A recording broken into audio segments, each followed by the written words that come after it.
Hello, Key Biscayne. It is Wednesday, May 24th, 2017, and this is your No One's Listening Show, episode 98. Wow. Only two more for the 100. I'm your host, Rafa, and with me is the panel. Subdued panel, I hope. To my left is Griff. Hey, everybody. To his left is Manny.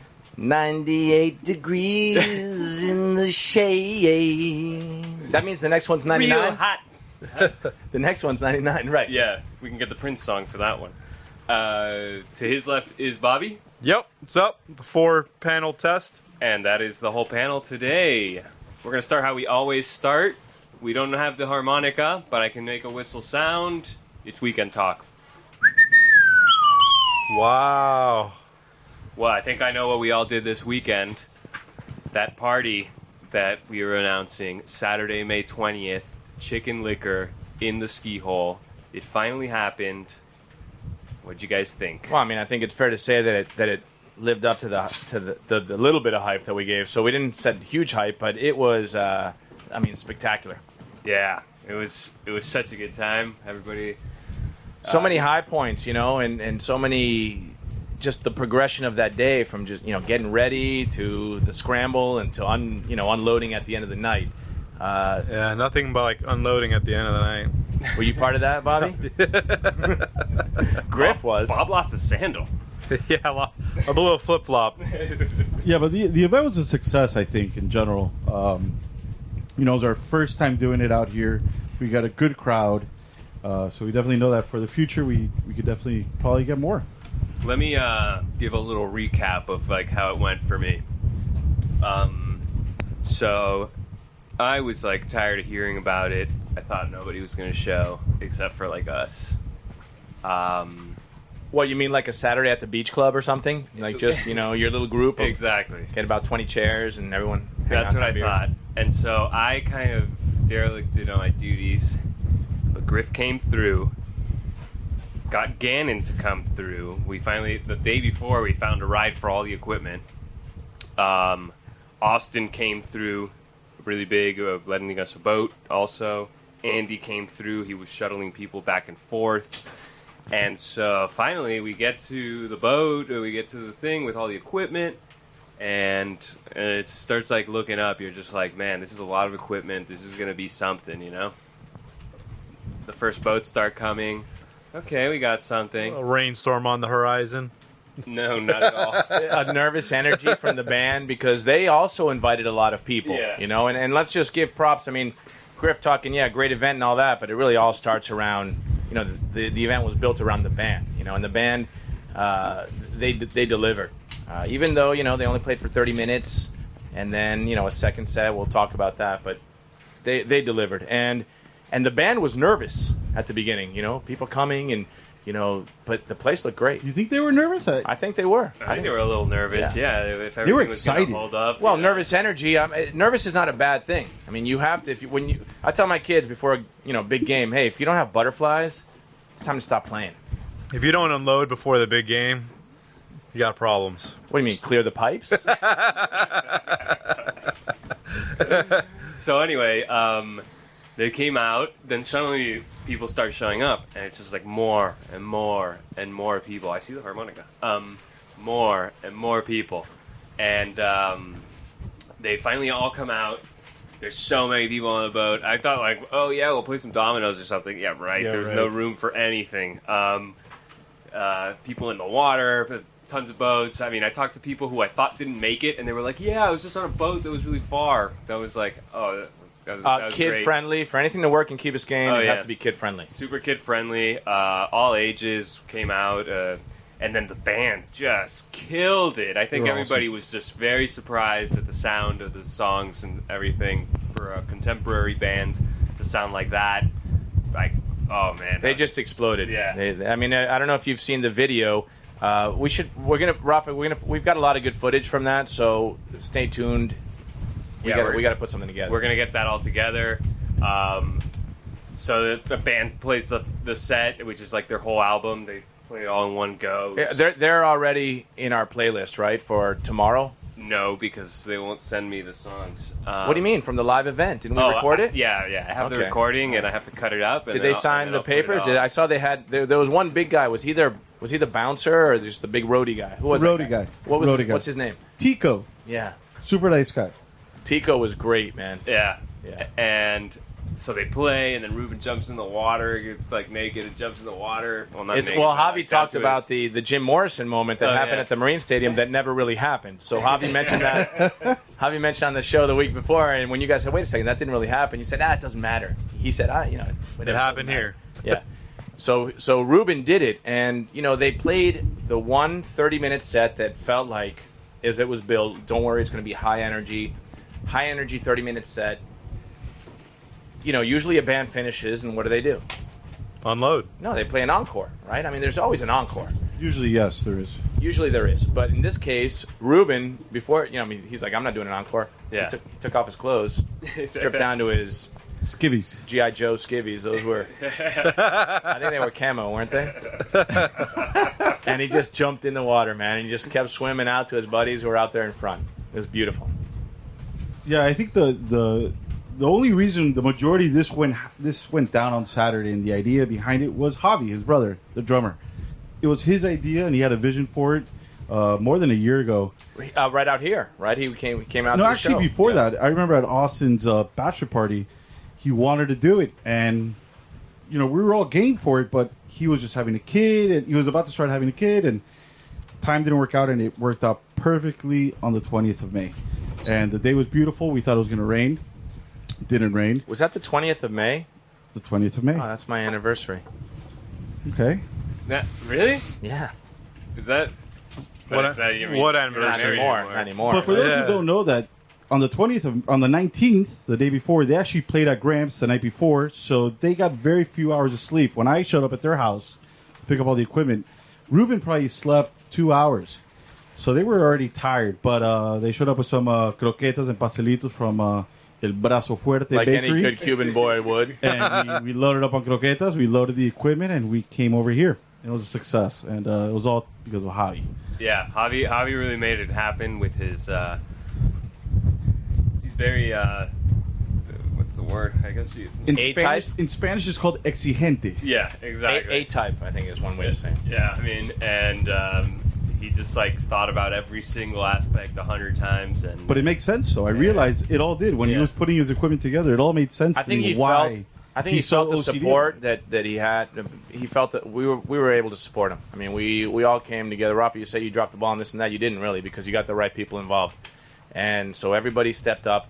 After they finished their set and they were in the water and swimming and having a good time and enjoying the party, because I don't think they were drinking before the show. no, they weren't. They had a beer, too. Yeah, but that's not drinking. So That's good. So- Drinking so- all night the night yeah, before. they were still probably, maybe they had the night before. I don't know. Yeah. But after their set, it was over. Rafa, there was a sense of relief that came over Rafa. He was like, "Oh, thank God." Okay, now Rafa's looking at the wall of sound that's on the stern here and thinking, "How are we going to get this out of here? And who's going to do it? And when? And when do we start packing?" And he was thinking all that. And he had it all kind of lined up in terms of how it was going to happen. I could tell because at one point, Javi said, I said, "Javi, how about another set? How about a little tiny set? Look at the sun." I go, "Look at the sun. It's way up there." It was probably 5 o'clock. And plenty of daylight left. 3 hours. Yeah. And he said, no. And then later on he said, "Yeah, well, maybe we'll do a set of covers." So he planted the seed. At that point, I went to the stern. I yelled out to Ruben and to Luis, who were out, across the way. Team assemble. "Come on, guys, come on." And they're like, nah, no way, it's over. Time settled. Next thing I know, I hear they're playing another set. And at that point, Rafa jumps in the water. I don't think he'd been in the water all day. And he swims up to Javi, or Ruben, I don't know who it was, in the water, right there behind the boat. And he whispers in his ear. He's like, "No, man, it's over. Let's pack it up. Don't play another set. You don't want to play another set." Right, Rafa? Yeah, I was worried that I told them an analogy, which is when you're at a restaurant, when you first get there, the waiter's all attentive, he gets you the menu, everything. But when it comes for dessert time, he's nowhere to be found. And that's what I felt was going to happen here. It was going to be dessert time, and nobody would be found to do anything, and it was going to be a... So that's easy. Once you figure out what the challenge is, you overcome it. Rob, I'll stay. I have a quick question, Rafa. You were pessimistic walking into it from the sounds of it, and then the show happens, it's a success, and you're still pessimistic about it? Homie, you got to change your attitude. I just didn't want to be caught holding the bag at the end of the thing. Rafa, let's call it for what it is, okay? I know what this is. This is a guilt thing. This is a complejo, as we say, that you have because you believe that you may be responsible for the nightmare that is Nixon Beach. I think that's what it comes. Right. That's what it comes down to. And during the day on Saturday, I'm like, Rafa, crank that, plug your freaking iPod into the, your phone into the speakers. The speakers. Let's blast this thing. Nah.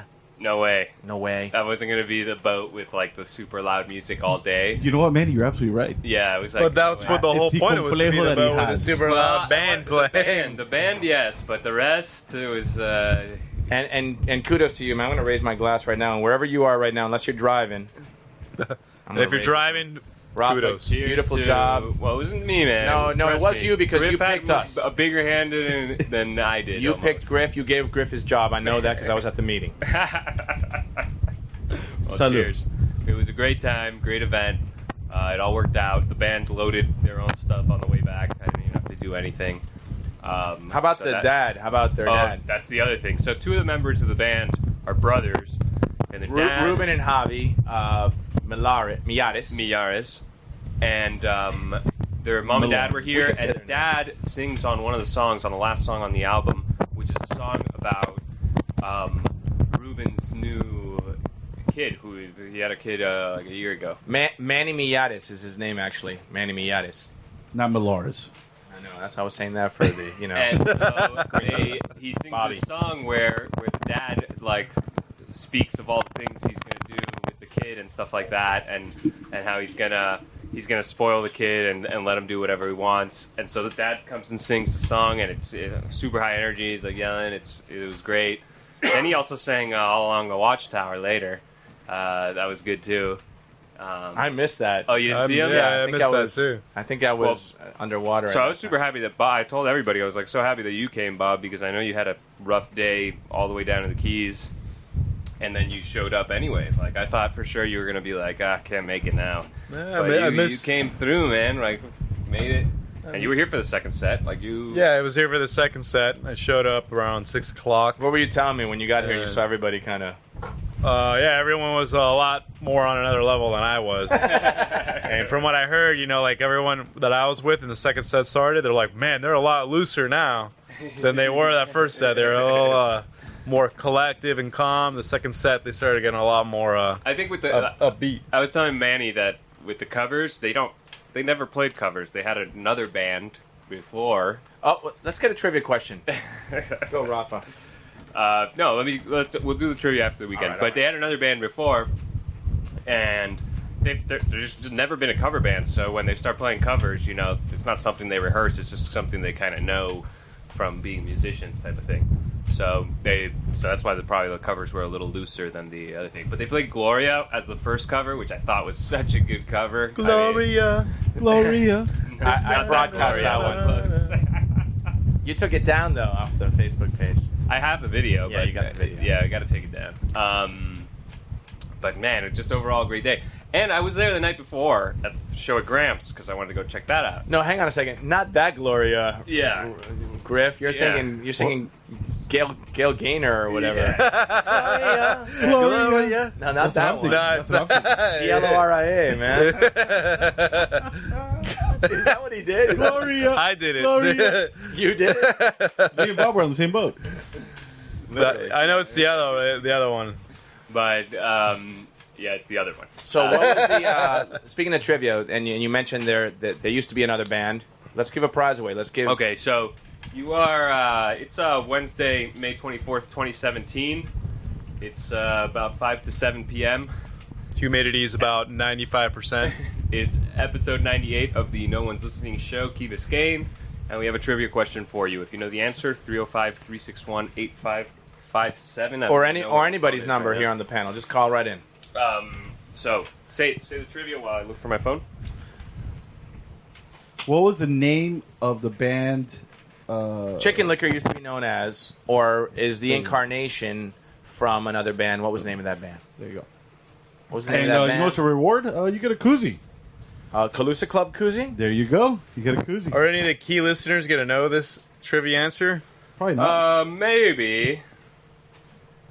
Hey, I'll tell you what. If you're listening and you post this on the Rat Radio Facebook page, you'll win the prize. So How about we won't first- give the answer tonight. First person to call gets a koozie right now. 305-361-8557. Call us if you know the trivia. Send us a text if you're listening and we sound all right on the radio, because we never know how this sounds, and it's nice to get a little feedback.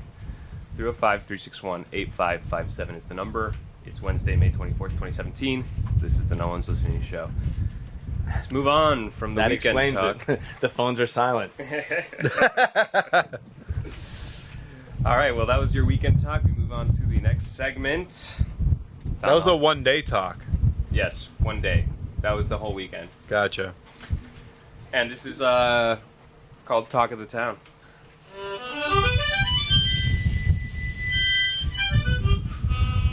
Wow. Like that. The newest news on Key Biscayne. I'll start with some fun stuff. This Florida news. I told these guys the other day. There is a bill in the Florida House right now, and from what I heard on NPR, it's got a good chance of passing. It's called the Whiskey and Wheaties bill. Whiskey and Wheaties, like the cereal. Because they are going to pass a law that says that supermarkets can... Winn-Dix. yeah, Winn-Dixie and... Well, that would be the Key Biscayne supermarket, can sell liquor. And apparently it's got a lot of strong support. Obviously, the liquor store lobby is not very happy with this bill because that would hurt them. But the people for it say, nah, there's nothing to worry about. How would you guys feel about liquor at the Winn-Dixie? It's funny that you mentioned that because I was also listening to NPR on, was it Monday morning? And they were talking about a lady came on. She was saying there's actually been more liquor stores opened up since they've had that. But, I mean, like in other states that have the same type of law.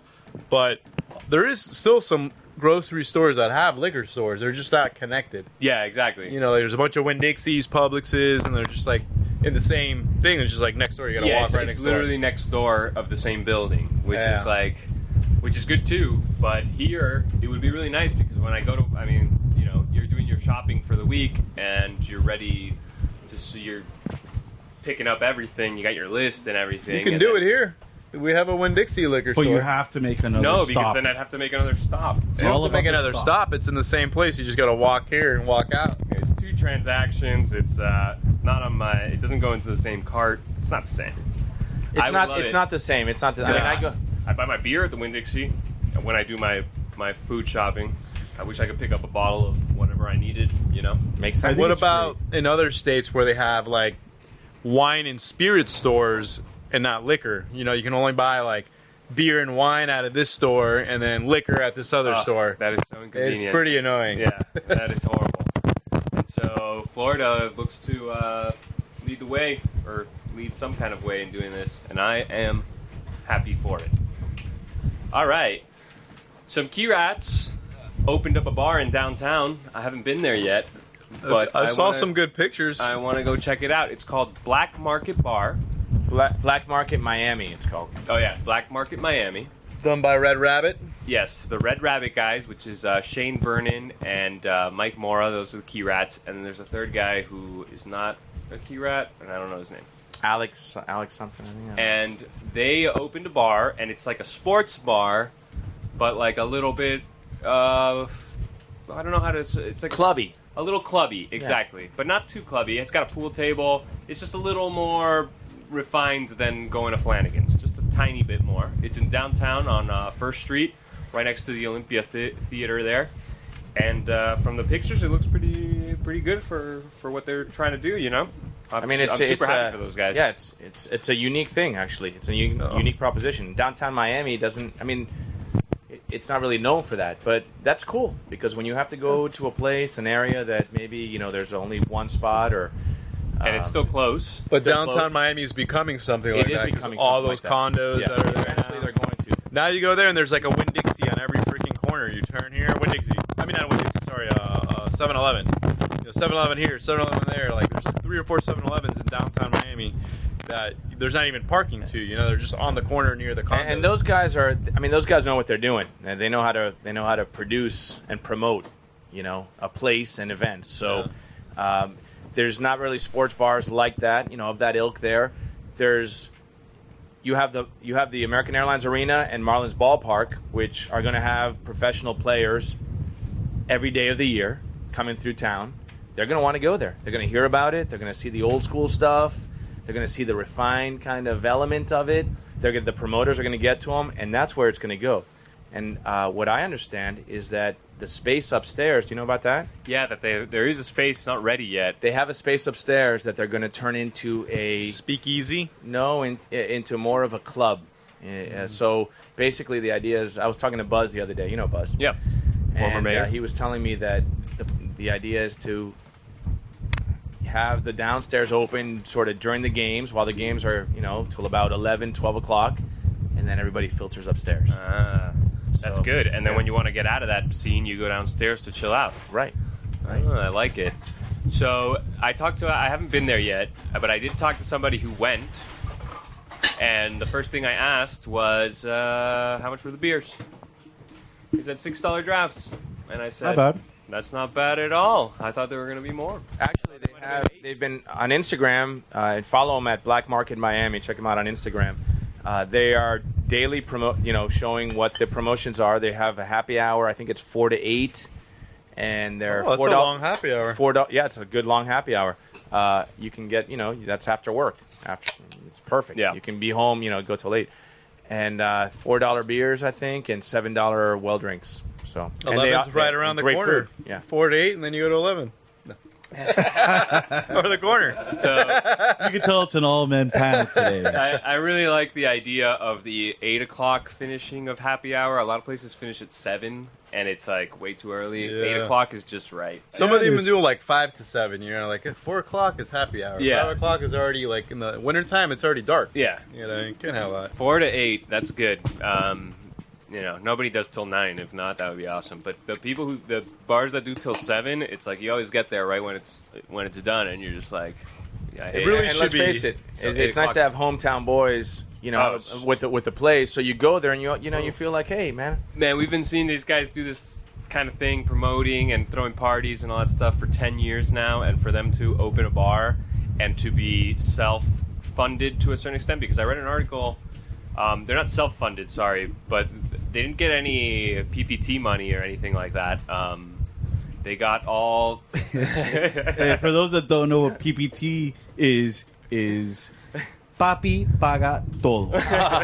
PPT. So from what I understand, because I've read an article in the Islander, it said that all the investors are not no family investors or anything like that. They got real investors, so it's a real thing, They had to really prove their chops and everything, and I'm super happy for those guys. Because I'd bet on those guys. And there's, at least Shane, dude, you can.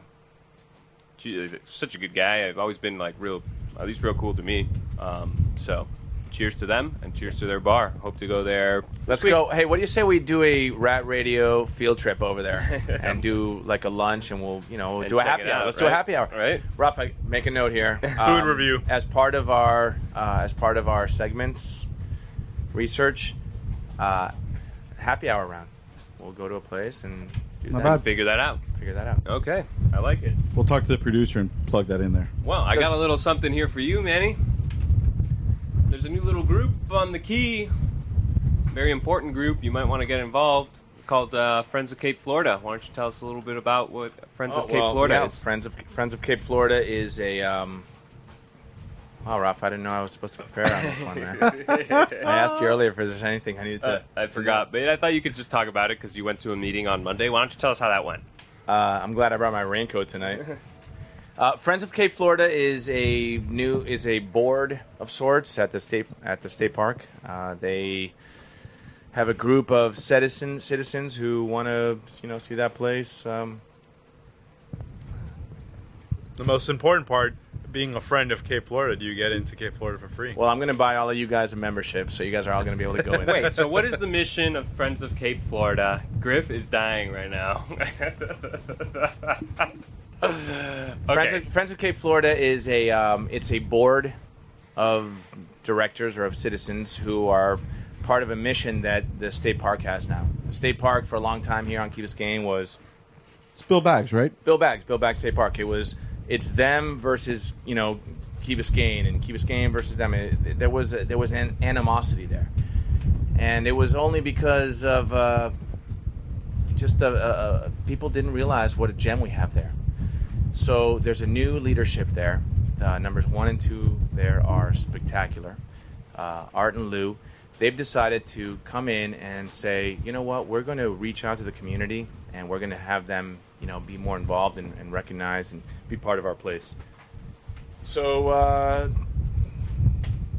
they have. So they're trying to organize some kind of thing where, oh my goodness, we are looking at some strong winds coming in soon. Yeah, I mean that's what I'm a little distracted about right now. Right now. I'm looking at this right here. So should we batten down the hatches here? Or? No, we're okay right now. Yeah. Well, we just looked at the radar. It looks a little hairy, but as soon as it gets kind of close, we see it. We're 100 yards away, we'll batten down. We close the windows? Cape Florida, they're trying to get some kind of thing where people who are interested in Cape Florida, obviously people from the Key, can do something to kind of liven it up to a certain extent, get people more involved because I feel like Cape Florida is a very passive place right now, and they're trying to make something of it, be a little more active. Well, they've been doing it. They've done. They organize a beach cleanup there every 2 weeks on the second and fourth Saturday of the month. They have moonlight events or moonrise events over at the lighthouse that they invite everybody to come out. We are talking about possibly a Halloween event there. That'd be awesome. Halloween in Key Biscayne. That'd be really It's a great cool. way to connect people. A haunted park. We're talking about a haunted trail. Oh, that would be good. So spook zones. Yeah. And I was thinking about reaching out to Iggy and seeing if the zombies might want to get involved. So. I want to be the chainsaw guy. That'd be great because the Cape of Florida, the lighthouse, is the oldest structure in South Florida. Is that right? It is, actually. Yeah. Was that a trivia question here one time? Or? No. No, but you know what the trivia question is? What is it? 305-361-8557 if you know the answer to this. It's Wednesday, May 24th, 2017. It is 7:05 p.m. It is Chicken Liquor. Played a concert here in the Bay this weekend. Before Chicken Liquor, about 10 years ago, they had another band that were also playing around Miami a good amount. They put out a bunch of albums. If you know the name of that band, give us a call, 305-361-8557. You will win a round trip for two around the world. It's a big prize. It is. 305-361-8557. And a koozie. And a koozie. 8557. Do you have Theo's number? Yes, I do. Can you give him a call and put him on hold while I give out this other announcement? Yes, I can. Elsa wants to play Canasta, and she's back in the Islander this week with her classified that says, if you want to play Canasta, it's a card game, call her. She wants to organize a little group. It's 786-473-3849. That's 786-473-3849. She says, let's play weekly. Her email is elsa_tel@hotmail.com. If you want to play a little Canasta, that's what you got to do. Now, I want to play War. you want to play War? That's a two-man game. You don't need a round table for that one. Okay, so about 2 weeks ago, Theo. 2 weeks ago? No. Yeah, like a week and a half ago. Theo wrote a letter to the Islander, or he wrote an editorial in the Islander, where he was upset because the council voted to defer this data collection survey that they wanted to do. Right now, I'm talking about it right now. Oh, wait, give me a second. We got to batten the hatches down right now. Oh, here comes the rain.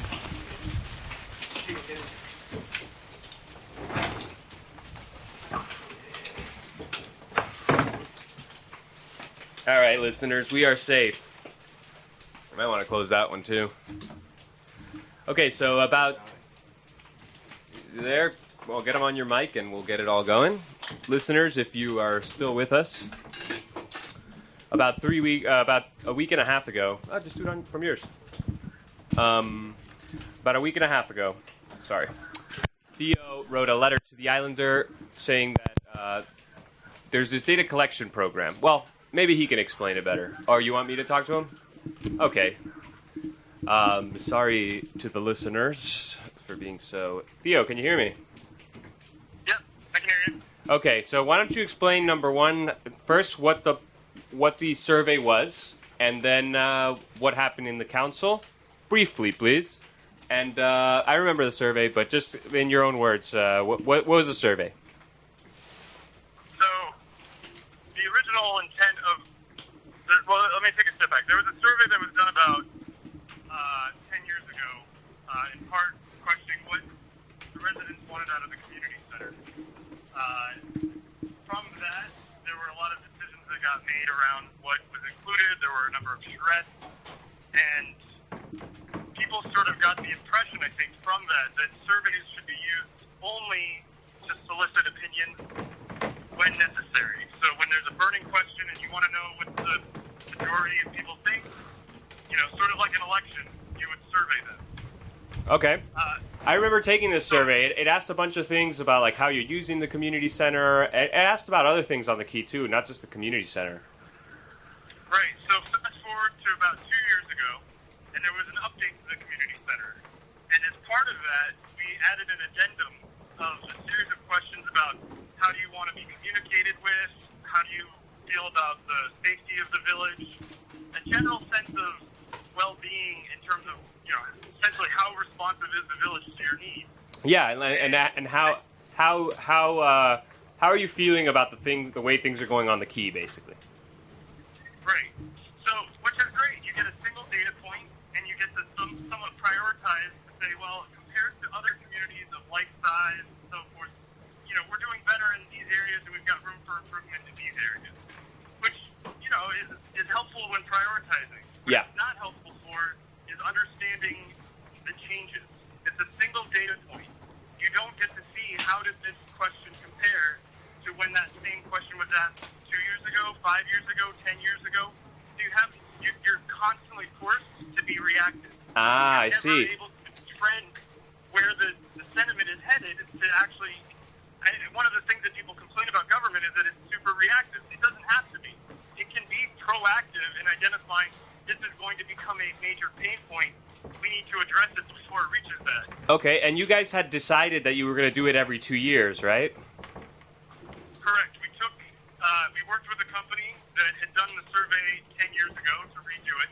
And during the process of vetting different vendors, I asked all of them, what is the standard? What is your recommendation for surveying residents? And they all said every 2 years, especially when you're initially building out a baseline of data. And so recently, the council voted to defer taking action on this. And why did they do it? Was it just a thing of scheduling that they weren't ready when the 2 years came up to do it, and they just said, whatever, we'll just pass it on? Mainly because I think that the people who voted to defer it thought that there hasn't been enough action, like you said, to justify it. And the unfortunate thing is, for one, there has been a lot of action, so they basically didn't give themselves credit for the things that they have done. And two, for the things that haven't been accomplished, some of them may have gotten better or worse just by the nature of change without having done anything. Yeah, That's time no idea passing, now. things become exasperated that weren't before and things like that. Right.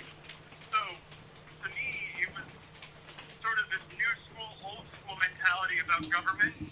And to be totally frank, I think that the people who are afraid of surveying, or maybe not afraid, that's too strong of a word, who are opposed to the surveying, are used to winning arguments purely based on rhetoric. They are typically attorneys, and they don't source their foundation in anything other than a very well-crafted argument. from my professional background, I don't base anything I do on opinion. It's I all. let the data speak for itself, and then we debate the validity of the data and try to come to some collective consensus about whether or not we should take action. So in a way, it in a sense, disarmed the person who may have a strength in debate, and unfortunately as well, there aren't too many people on the council who understand or appreciate making data-driven decisions. That. I mean, you would think it was like a no-brainer, you know, if we could get this kind of pulse, Like who? Like Manny asked like who, but you would think it's a no-brainer because you get the pulse of the community, and even if you don't act on it, I mean, what is the negative to getting that data? You know, is it you kind of said scared maybe. It seems kind of odd that they just wouldn't do it for just to have it, you know? We might as well do it. We can just do it. Some people who voted to defer it have a strength being on council and not having to argue against data. They're able to argue based on policy, based on procedure, and quite frankly, this is a very simple example of a deferral is an action. And the decision to defer essentially killed this initiative. And as a matter of procedure, if you're familiar with how government and policy works, there is a lot of power in knowing those tactics. Yeah. And data is not one of those things that helps you if you're good at knowing how to use the procedures and policies to your benefit. Oh, I see. And how was your editorial received?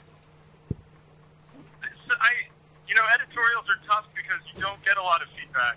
I've had a few people tell me that they read it and they appreciated it, but it's literally a handful. And so, it's hard for me to gauge in general whether or not this is something that people are, for one, that they read, or two, that they understand the long-term consequences of deferring, and eventually, you defer enough times and the thing goes away completely. So, I didn't get the kind of support that I would have hoped, but at the same time, it's what I expected.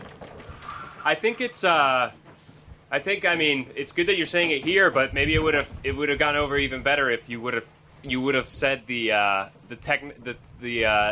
what do we call it, the kind of technical things in decision making in a council, why they would want to defer, as opposed to stating why you think it's important that they do it to get the data. You know what I mean? What you just said here, that there are people who don't like data because it goes against the way they like to do things. So anyway, I hope our listeners hear that aspect of it and realize that honestly, there's just nothing wrong with getting data, and you get the pulse of the community every 2 years. It's like doing the census. I mean, you wouldn't vote to defer the census, though I'm sure a lot of people would if they could. It's in the Constitution, so you can't do it. But yeah, well, I will say to your point about convincing people. I've had this conversation one-on-one privately with every council member. Oh. So the people who voted against it, I don't want to say yes me to death, but had pretty much all told me both before and after they deferred it that they were in support of it. And so the disappointing and frustrating thing is, if they support it, then they would take action. And their action by not choosing to initiate tells me that they obviously don't. That it's all political, and it has nothing to do with anything else. That's very, very interesting. It doesn't support their views, you know? Yeah, it doesn't support their views, basically. Right. Wow. Well, thank you so much for calling in, Theo, or for us calling you and explaining that a little further for the listeners. That was good. Wait, Manny has a question. Yeah, how's Alexa feeling? Oh, how's Alexa? She's good. Yeah, she's good. She's got 2 more months to go, so she's doing well. Thank you. All right. And one more question. Where were you that the picture, your profile picture today was, spectacular. Where were you? And that was from a year ago when we were in France. So Yeah, it was good times. Well, that was a good look for you, Theo. Keep it up. All right. Well, thanks again for explaining that for us. I'm sure everybody appreciated it, and I appreciate it humongously. Okay. Likewise, my pleasure. All right. Have a good one. Thank you, Theo. You too. Bye-bye. Later. So that's something that he didn't put in the editorial, the political part of the thing. He only made the case for why data is good, but he didn't make the case for why the count. Because I was perplexed. Like, why would the council defer that? They don't have to do anything. They just have to say, yeah, let's do a survey. Yeah, it obviously goes against what they want to do. You know? It's all political. Always. That's very, very interesting. So I Can't hope- really call them out either, because then you might not have any reception when you try to talk to them one-on-one. Yeah, exactly. Oh, that is interesting. Yeah. Well, it is 7:20 p.m. on this Wednesday, Sorry, looking on the wrong page. May 24th. Don't worry, man. I said March the other day on March 17th. May 24th, 2017. No One's Listening show, Key Biscayne, episode 98. 98, huh? What are we gonna do for the 100 episode? What are we going to do? We are going to do some things, but we don't have them ready yet, so let's not I get got too an idea. into I it. got an idea. Chicken liquor? Let's get a band. Let's get a band out here. To play on the back on Yeah, a we'll play on Saturday. the back. And then hang on a second. Wait. We'll invite people to come on their boats. Hang on. I got Do it another on idea. a Saturday? We'll get plenty of coolers and ice. Maybe we should do the episode on a Saturday, That would be good. and then everyone can listen while they're out on the boat. I suggested that we do the 100th one, that the last one counts, so that this one would actually be 99, but we didn't do a broadcast that day. All right, we keep moving on, and I want to tell you about a couple things. First, good friend of the show, and of everything we do, and of everything Key Biscayne, great friend of Key Biscayne, Melissa White, depending on how you know her. She is the head of the Key Biscayne Community Foundation. I got some juicy info. Just kidding. Hold on, let's hear a little harmonica. No, this Intro to that. it's not a new section. Melissa's got her own segment. Still talking to town. Melissa has her own segment. Melissa's segment. By the way, So Melissa's a friend of Cape Florida too. Oh yeah, Yeah. She's everything for the Key. Yeah. Without her, I don't know what we'd do. She helps me with the 4th of July, and I know so many people know what she does. Anyway, she won she earned this recognition for the Public School Alumni Achievement Award, which basically they're recognizing her for all she's helped out with public schools, which is awesome. great. I mean, it's just another award that she's won. I thought it was a Peabody. because she's so awesome. So that's that. Kudos, Melissa. That's great. In the newspaper, and you don't get a sense of how important this is or not important or how much it's happening, but in the latest issue of the newspaper, the police gives tips for how to avoid smash and grabs from your car. Me and Griff know about that, but it didn't happen on the Key. They're talking about the Key. Say, keep your valuables away from view and stuff like that, because maybe there's been some smash and grabs. Maybe What's a hasn't. smash and grab? That's when you're in your car. No. Oh, okay. Come on. It's just like when your car's parked, they break the window and grab whatever's Oh, inside. okay. The way you made it sound, I Smash thought the window. That happens here, doesn't it? Well, it actually does. It actually, Yeah. well, didn't it? My wife was parked at the Galleria Mall. She left her car running with her cell phone in the car. She came back. It wasn't there anymore. The car? No, the phone. That's called the wide way. opening grab. So they stole her phone, and that was the first time. There is issues on the Key, but Wow, that's crazy. I mean, the It's fact not of the the first matter time. is you don't leave your stuff open. no, You it's know, just even when we were Or kids, running? there was an incident, on Glenridge Road where somebody left their house open and And it was somebody burglarized? Yeah, and it was burglarized. Oh, and you know who it was. Hang on, Bobby. Speak a little closer to the Speak a little the closer to the mic there, Bobby. So just know that, it's not a good idea to tempt people. Whether they have money or not, or have everything they want. There's just some kleptos out there. there is. So keep your valuables out of view in the car. Now there was an interesting letter in the paper where somebody said they should regulate drones on the Key because they're at the beach and these drones are out there filming them and they don't want to be on Facebook at the beach from this anonymous drone. And they said if the Key can regulate everything else about the beach and whatnot, why can't they regulate who can fly a drone and where? I mean, I think there's an interesting point to be made in there, right? Right? I mean, what are your thoughts? Whenever I see a drone fly close to me, I want to throw something at it because I'm just like, what are you looking at? You know, what are you looking at? Up until just this point right now, I would usually think, oh, whatever, cool, look at the drone. But now, when you say it like that, I think about, oh man, do I want to be? But we have the freedom of press, basically, you know, and you're able to put anybody's face on. Okay, fine. You can record them. Catch me while I'm sitting at the beach, and you're doing a video, and I'm in the background, whatever, and I see you're doing it. Oh yeah. Or catch me, you know, when you're flying over and just hovering over any space that I am, because there are no boundaries. Or catch me outside. The boundary is that you really can only do it in a public space. You know, you're not supposed to be like if you're in a private space, like you're on your balcony or something like that, and somebody, then there's an issue. But if you're at your house, I mean, you're on the public beach. That's my point. You can be on your balcony, so it has to be black or white. You can file. No, you can file. No, it's black or white where you're in a public space or you're on like a public beach. Right. I wouldn't like them to. You know what regulation I would like? If the thing is directly overhead and you throw a can at it, you're not liable for the damage. Okay, I like where you're going. I mean? It's like let the drones fly. Hang on, what, a can? I don't know what kind of arm you got, dude. I'm carrying a golf ball.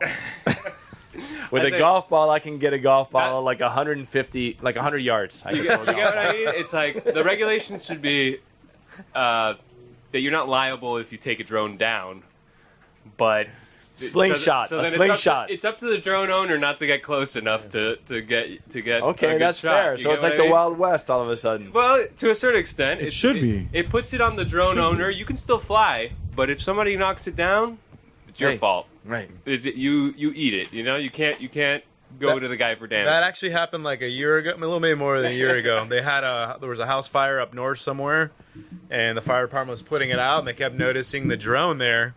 So the guy on the nozzle turned and sprayed the drone, ruined the drone. $1,000 just dropped from the sky. Yeah, I think the city had to pay for that one. You know what'd be cool? That shouldn't be a thing. You know what'd be cool is to have a drone capturing another drone getting hosed, hosed or getting golf balls thrown at it. Like going back to the whole thing, drones. I get it, but it's not that big of a deal, and it's public. You're on a public beach. It is what it is. That's how it is. So I wouldn't say ban the drones, but the other day I was at the beach. We were in the water, and this drone kept flying literally 5 feet overhead. Within range of a can. But if you're right, I was about to say that. Rafa, just throw the can. And my idea was like, hey, if I throw it up and you run into it, it's not my fault, you know? It's like I was just throwing up my can. I like it. I would vote for that. I threw it straight up, and you crashed into it. I think you should write a letter to the Islander to sort of follow up on this comment. I think you should do that. This public nuisance is what we need to call it. Because this is the kind of stuff we need to talk about. It's basically if you're close enough to get hit, then it's your fault. For sure. Okay. Has anybody been to the Golden Hog for the new open space at the Golden Hog? I saw it. I don't know if they're using it. You saw it like what? What new open space? Tell Bobby about it.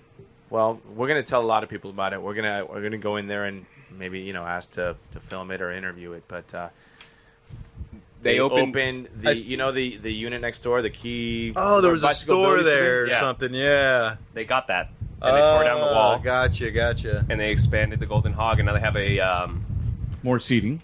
A butcher shop, I guess you could call it. Yeah, and fish. I saw that you posted a picture. I thought they were just redoing the interior of the entire store. I didn't realize that was like a new space. Yeah, it's a new space. Super happy for they have meat and fish there for sale, and then if you ask them, they have a grill right behind it, and they can grill it up for you, and you eat it right in the moment. Where's this mean fish from? Well, here's what I was disappointed in, and maybe I'll go talk to them because I actually heard that the Golden Hog owner is a fan of the show, so thank you for listening. So if you are listening, half price off subs. What I can't find in Key Biscayne, which is hard to find, is locally caught fish. And so when I went to the Golden Hog, and they had just opened it, so maybe it's a different story, but they had salmon, Alaskan salmon. They had Chilean sea bass, but they didn't have...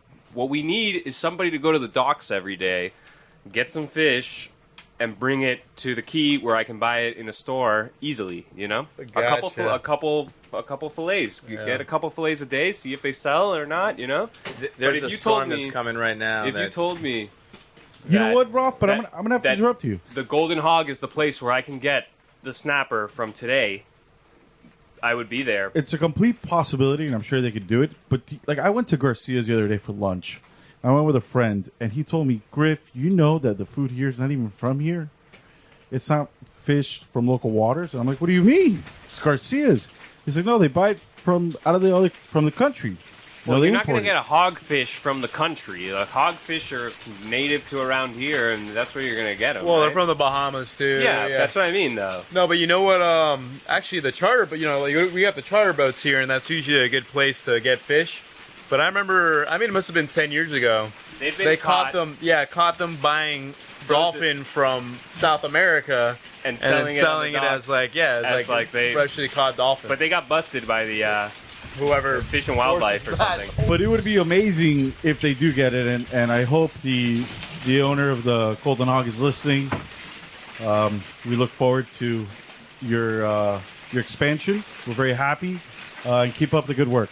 But I will throw a little plug in. There's a new it's been there for about a year in the Grove called Spillover. And all of their fish is sold as like locally caught fish. What's it called? Spillover. Oh, yes. Coconut Grove. That's a local place. Yeah, it's from locale. Yeah, and they have a couple other restaurants, but that's now like one of my top places to go and get like an awesome fish sandwich. It's over by Mayfair. Yeah, it's absolutely amazing. It's right in front of the old comedy club. So back to the Golden Hog. Yeah, if they just had a couple fillets like from the day, that would be so good because there's no. It used to be Chiefs, and then they stopped doing it. There was an intermittent fish shop on the Key. Remember? Yeah, and it was all imported fish. Where also. Chiefs was. Yeah, and it was all imported, and imported fish. You can get it. I don't think that's Sometimes sustainable. It's I don't still think good. that- It's still good. I don't think But- that kind of store's sustainable on the Key. I But think what- that to have it as part of the Golden Hog, those guys are gonna crush it there because Exactly. people go in there. Now it's just another option. You know, Every option that they give you there is a great option. Yeah. They have a great buffet. They have a great deli. They have a great, pre-made salads. They have They have a cheese guy. I don't even know what's a proper They have a name bakery. for the cheese guy, but they have a cheese guy that'll help you. They have a cheese that knows about all the cheeses. So now they have a butcher shop and a fish shop and you can, like you said, just Get buy those and eat it local right fish, even if it's only a few. Don't chance it. Get 3 fillets a day and see if they sell. Tell people that they're from here, that they just got caught this morning. It'd be great. I will be there. And then finally, I thought this was nice. A group of women on the Key hosted 2 Syrian refugees for dinner. It's some kind of initiative. Lunch. It was a lunch. It was a lunch. Yeah. It's called the Syrian Refugee Supper Club, and Do they serve falafel at this? Rafa, just an interesting note. You know who hosted that was Marta Torres, yeah. and you know where she lives? In your favorite house on Key Biscayne. What, my place or No, your favorite house which one? that you would like. Oh, the one you on would the like corner. every Mackle to look like. Oh yeah, that every one. Mackle remodel. Right. That one. Okay. Yeah, that was the event was at Marta's house. Oh, that's nice. So anyway, they hosted these Syrian refugees, and it was kind of like a reach out type of thing. And I thought that was nice because I had thought about this before, and I've thought about this so many times. It's like when you have these, especially refugees who don't even. They had said in the article. It sounds loud, but you can't hear it. They had said in the article that Syrian refugees that come to America, they don't get to choose. Like, I want to go to America. They just get me out of here, and they get shuttled out to whatever place, right? Wow. And so then you come to these places, and then if you don't integrate, we always complain about people who don't integrate. It's because it's kind of annoying that people separate like by ethnicity and stuff like that. So it's like these little gestures that go a long way to making people integrate and assimilate into the culture. But hold on, stopping you right there. Talking about integration in Miami, we don't have a Chinatown. They're all separated. You know, like we really don't have any towns. And now Little Havana. Hey, excuse me, but it's Gina. It's not China. Sorry. But even if you notice in like Little Havana, there's a restaurant called El Moro Castle, and they've been selling like one of the oldest fritas in Miami, and they're moving. Just people aren't eating the fritas, the rent got high. But even Little Havana itself is turning into Little Nicaragua, Little Guatemala. You know, it's changing. So I think integration in Miami is a little different, though. Talking about integration. Well, before Yeah, it was mostly all Cubans, and now you're having immigration from everywhere. Everything now is a cluster. Because now this is like little Latin America. Well, that's not the... You know, ideally it wouldn't be clustered. So it's those type of little reach out campaigns that kind of help, especially, I think, for people who didn't even choose to come to a certain extent. You know what I mean? And I'm just curious, how did this Well, they won the happen? lottery. You just reached out, or There's a Syrian refugee kind of supper club that somebody had organized. So she Actually, the reached woman's out. name was Kate. I don't remember, but you can look it up if you want to host. And the Syrians are the ones who cook. So they cook you the food, and they tell you about what it was like leaving and all the whole process. Well, she invited. There must have been over women there, and yeah, it was Interesting. Cool. Well, that's it for Talk of the Town. Now we move on to the calendar. Who's in it? We don't have any events. But that's the calendar. Well, it is actually Memorial Day weekend coming up here. It is? Miami Beach is having an air and show. air show, Really? an air Yeah. show, air and sea show. Yeah. I'm thinking about taking the boat over there on Saturday and checking it out. that might be a great call. I love that. Oh, wait, no. You know what's happening Saturday? And I can't go. No way. Wait a second, the calendar's filling up. Yeah, the calendar's starting filling up. So Saturday, May 27th, it's Chris's birthday. Chris recalls. Oh yeah, damn, and he's you're turning right. 30, and he's having a little party at Crandon Park. No, but that's later on. It's No, like that's at early. 2 o'clock or something, no? Oh, the air show's during the morning? It's like 11 in the morning till 2 o'clock. But where? Oh, in Miami Beach. On right Miami Beach. I was going to go anchor off there for a couple hours and then come over on in and then go to Chris's birthday in. party. I'm in. Chris is on the boat. No, Chris is at Crandon Park. Oh yeah, I guess you can. No, come in Yeah, on the no, boat of the that's yacht. annoying. I mean, I could anchor it. Yeah, the that's admission. annoying. That's like a quarter-mile Oh, walk. well, from that's a Sandbar. great day planned right there. I would Yeah. love to go to the air show. Remember last time we went to the Air and Sea show, Bob? Yeah, we almost sank. Never made it. Yeah. So it was in Fort Lauderdale, Air and Sea show, and we get, like, it was in 100 yards. It was like a mile away, but we could see it. We could see all the boats out there. We could see all the stuff. And then we noticed that something's going wrong, and we're taking on water. And so we turn around and we go back. As I almost as we bail I almost the boat. beached the boat on Miami Beach. I was like, or wherever we were in Hollywood, and I was like, not looking good, not looking good. I stopped because I noticed we were riding kind of heavy, and then I slow the boat down, and then the water almost comes up over the engine. I'm like, oh my god, I gun it, and then I look underneath, and it's completely filled with water. Yeah. It was like the maiden voyage of the wet rat, and I didn't know the bait pen. Something was rough. The bait well was like bringing in water. Yeah. So anyway, there you got your Saturday all planned out. You go to the air show in Miami Beach, and then Chris's birthday at Crandon Park. I think they're also doing it on Sunday. I think it's a Saturday and Sunday. By the way, they haven't done the air show in quite some time. They started a new one in Fort Lauderdale. That's It just why went a couple that's what I weeks was ago, and I saying. heard it was kind of a wank. And the guy who used to do the one there in Fort Lauderdale is the guy who's doing it on Miami Beach. Oh, nice. So Does anybody have any other things? I remember you had something last week, and I forgot what it is, but you could probably re-say it. No, I have nothing. Nope.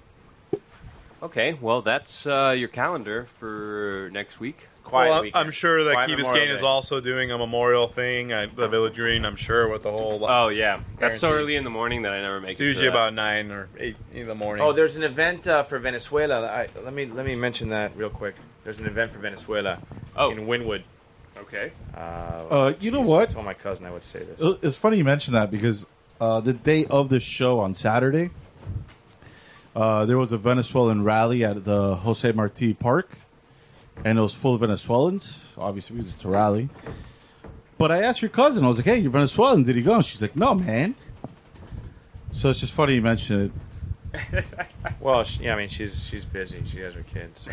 I did see when I was coming back from the Keys on Saturday, they were having the run from Key Largo to Key West, and I was on the 7 Mile Bridge, and I saw a guy running. I was already thinking, like, my God, you're here on the 7 Mile Bridge, you're like halfway through, and you want to get back, no matter what, you're still like doing like a 14-mile run somewhere. But he had his 2 Venezuelan flags he was representing, and he was running all the way to Key West. I hope all these rallies make some difference, because these guys need help over there. Yeah. It's really, really bad. Kids are starving. I was seeing in the news today that Venezuela has been not wanting to receive any aid, and saying that the whole thing is like, conspiracy inflated, which obviously it's not. No, obviously it's not. God, man. Well, there's the Love Life Yoga Studio presents. Never. Huh? This is the event, Love Life Yoga Studio presents the Gaby Army Power Yoga charity class. All profits will go to help the Venezuela crisis. So, suggested donation of $18. Live music. The event is in Wynwood. Do we call that event Sunday, May 28th? Do we call that stretching for Venezuela? 584 Northwest 27th Street, Miami, Florida. All right, and the last event is that Chicken Liquor is going to play the album release show on the river, I think at Ruben's house, who's the lead singer. What? When? In like a month, and I don't know the exact date, but I'll let you guys know next week. It should be good. I'm back on like the 25th. Hopefully it's after that, June 25th. That's all right. About a month. I'm gonna miss it. That's my birthday. Damn. Okay. Well, moving on to the next, and it's an important segment, but it's going to be, I think we all know what we're going to say. It's, what are you listening to? I heard a good oldie, deep track, Rafa, for your playlist. You mentioned James Taylor the other day.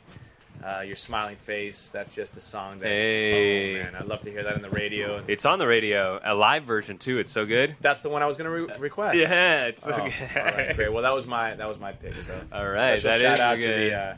To the friend who sent it to me. Ah, nice.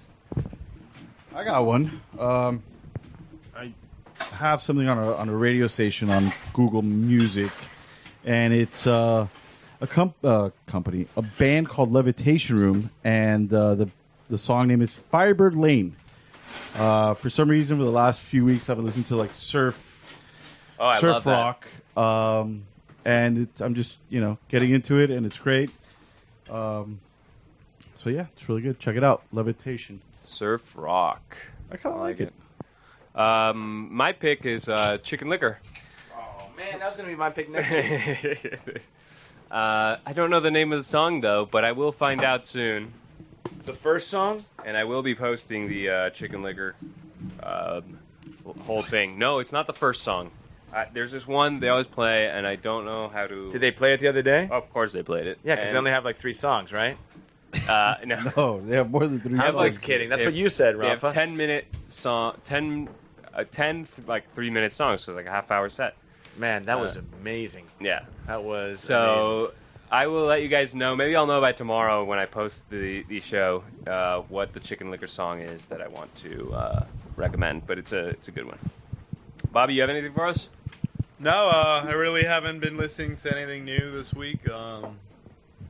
No, absolutely not. You've been listening to the nonsense on the thread. I've been listening to the No One's Listening show. It's a good one. Yeah. One person is listening. 305-361-8557 is the number to call if you know the answer to this trivia question. What was the name formerly known as Chicken Liquor? Yes, the band that Chicken Liquor was 10 years ago. How do you say that? Well, the band they had before, the members of Chicken Liquor were in a... It's not the same band. It's not the same band. It's different members. What was that band like? Let's give a clue. By the way, if you want to post it on Rat Radio also, we're not going to give the answer tonight. Everyone wins a koozie and a trip around the world. They were a proper That's band. right. They had a couple albums, and they evolved as a band. So it started. How many members in that band? At their peak? I think he said it was 8. So they had horns and everything? Yeah, exactly. Keyboard, horns. And then now there are how many? 3. Chicken Liquor is 3. Yeah. Like the Police. That's it. Like, Yes. you know. 2 brothers and a bass. How about Nirvana? Nirvana was 3, right? Lewis is on bass. Yeah, Nirvana was 3. Who else was 3? Green Day, 3. Say a running theme. Power. You know what Yeah. we did fail Were the to Ramones mention 3? Was Ramones? Yeah. No. Or 4. 4. 4. was the death of this Chris band. Cornell. Chris Cornell. Chris Cornell passed away. That is right, Bobby. And lead singer of Soundgarden and Audioslave. Soundgarden Like a stone. was so good with Rusty Cage. I want to break my rusty cage. Oh man, that was so good. Yeah, one of the original Seattle bands. The guy's voice was out of control. Yeah, it was like, awesome. Those highs that he would hit were one of just those awesome. one of And those sounds and voices that immediately Mhm. you know who it is. You know, it's like Mick Jagger, you know, Robert Plant, Yeah, Cobain, you know. great frontman. And actually, you know what's crazy is that he played a show the night he died. Yeah, In Detroit, he played a show. Yeah, it was that right same after the night. show. of course he was in Detroit. It was so depressing. Yeah. It is pretty So- depressing over there. That's just like the guy that we talked about a few weeks ago, Colonel. Oh yeah, he died on Sanders. Colonel stage. Bruce or Colonel Butler. What Colonel was it? I got the Bru- name What wrong. was it, Bruce, that you and I agreed on? I don't know what it was. Yeah, but Colonel Sanders he was a died. jam band guy, and he played, you know, that He night. died on stage. There's a video, and they think like you see the video, and the band members don't think that It was he's- his 70th he's in birthday. he's in a bad shape. He just collapses, but he collapses slowly. So I guess they think he's like just messing around to a certain extent. And they kind of keep playing, and That's crazy. he died. Played him out. Played him out. Yeah, exactly. And that was actually a celebration. I mean, what a way to go. The original James Bond also died at 89. Roger Moore. Yep. Not the original though. He's not one the of the original? No, Sean Connery. Yeah, was but I think before. Roger Moore. No, I think he he was prior to. No, Sean. no. No, Sean Sean Connery. No, he was after. Roger was Moore first. was the James Bond that a lot of people didn't like because it was the most campy James Bond that there ever was. But it was, to me, one of the I kind of like him better than Sean Connery. Those are great movies. Spy Who Loved Me. Exactly. That was, you know. It- This guy did 7 films, I think. Correct me if I'm So wrong. I think who it was is- 7. So how old is Sean Connery? 80. He's Yeah, old. Sean This guy was Connery. 89 when he died. Oh no, Sean Connery's probably 120 right now. I'm going to find out. This guy was Roger Moore was not 89, was he? No, yeah, Yeah, he he was. was. He was. Really? Yeah. Wow. That's why I the was thinking he coolest might have part. been the Rafa, you're original. getting old, buddy. Well, Roger Moore, campy I mean, as hell. He was His 60 movies, when we were born. his James Bond movies are so much fun to watch because they are the fun ones. You know, they are the anti-new James Bonds that are like so gritty and stuff. These are like just fun with like a bunch of dumb jokes. It's almost like Benny Hill meets James Bond, and I just love it. But he's slaying girls left and That's right. what I mean. It's just like Benny Hill, you know. So Sean Connery, 2 things I put in. Sean, and Google's so smart it's going to send you right to where you want to be. But I didn't want to go to Spicer, so I typed in Connery. And another trivia, second follow-up trivia, since the phones are ringing off the hook. Born in 1930, August 1930. How old is Sean Connery? Call in Wow, right now and this win a koozie and a trip around the world.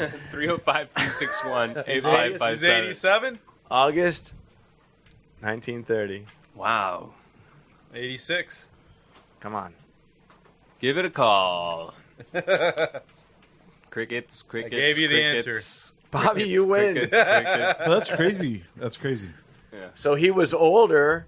Then Roger Moore was older than Yeah. Sean Connery. I wouldn't have guessed that. Yeah, I wouldn't have guessed that either. I wouldn't because have it came No, out- I that's think you what I could was- you could see the age No difference. way. Roger Moore was, you know. I mean, Definitely when Roger Moore started doing the movies, was he older. looked older than Yeah. when Sean Connery did. So they didn't say to themselves. That's true. They didn't say to themselves, "Let's get a guy who looks as young as Sean Connery did at the beginning." True. That's true. Yeah. That's probably why they're the same age.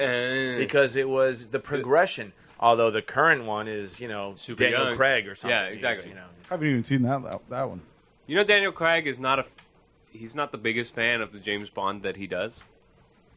He probably loves it for about 30 million reasons. I can't- No, yeah. Well, that's He's still a transporter to me. I feel like he's the transporter in every movie. Wait, but the transporter was Yeah, that's the other somebody guy, else. Jason Statham. What? That's another Really guy. Was it? Yeah. It wasn't him? No, it was. No. No, The No. current James Bond? Uh-uh. no, Daniel Craig is the blonde guy, not the bald guy. I see the bald guy. Huh. Well, anyway, that's funny. I don't like the gritty James Bond. I mean, I guess it needed the refresh, but let's go back to fun James Bond. That's the James Bond I like. Fun James Bond. Even Pierce Brosnan, I really liked. Yeah, he was He good. was good. He did- GoldenEye was amazing. All right, last segment, last thing. I don't have anything else written down here. I hope not. Shoutouts. I want to give a shout out to Jimmy Canary, who we didn't shout out during the thing, for being so cool about everything that happened this weekend. I want to shout out to the Max Tracker, who is telling us that a storm is a brewing. Give a shout out to G-Man and Anna, who couldn't be here today. Give a shout out to Melissa. Why not? Again, because she won that prize, and she's always been real supportive. We'll give a shout out to Eric Lang, Chief, because I know he's super supportive, and he was out at the show on Saturday, and he told me how much he likes the show, and he's told me a bunch of times. So if you're listening, which I think he is, thanks for listening. Give us a call. Yeah. 8557. It doesn't matter what date it is. Even if you're hearing the repeat of this, just call one of us and give an answer. How about that, Rafa? That's This is on-demand. yes. Just trivia text us. winner. 305-361-8557. Text with the answer, and any day of the week, any time of day, and Yes. you win a koozie and a trip around the world. A trip around the world. We didn't say what the mode of All transport right, hey, what do you was. say we get out of here, man? Okay, let's get out of here. That's the show. On 3, can we all say goodbye in unison? I doubt it. Okay. 1, 2, 3. Goodbye. Bye in unison. All right.